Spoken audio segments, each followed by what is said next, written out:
I want to talk about how to use the dimensions from our model and import them into our drawing here.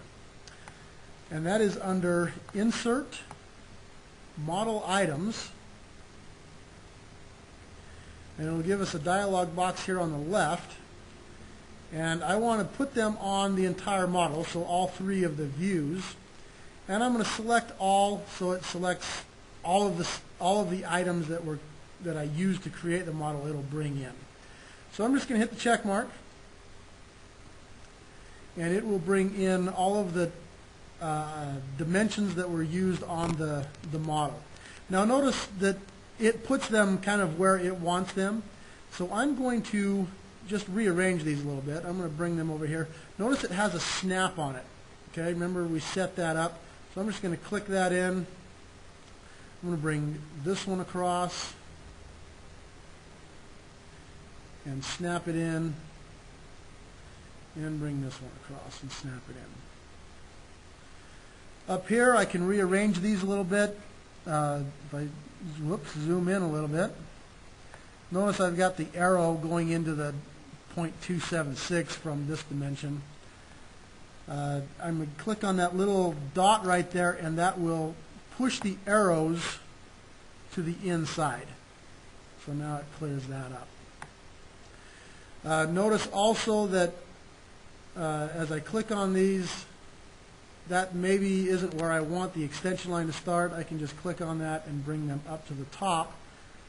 So by the time you get done rearranging all of the dimensions and fixing the extension lines, it may have been just as fast to dimension it without using the quick setup. Notice I've got this one going across as well. So if I want to just use the regular dimension, I can just use Smart Dimension, and I can Smart Dimension from point to point.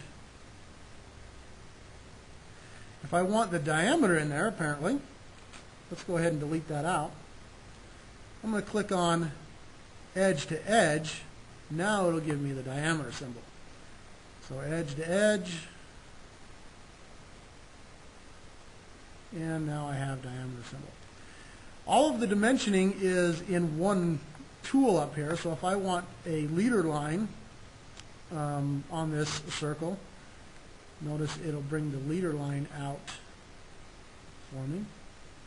And also, depending on where I'm clicking, it'll go from edge to edge of that cylinder and put it in this way instead of on a leader line. So there's some generic dimensioning that we can use. Again, we can use model items from our Insert Model Items up here at the top, or we can just use our Smart Dimension and Smart Dimension this the way that we want.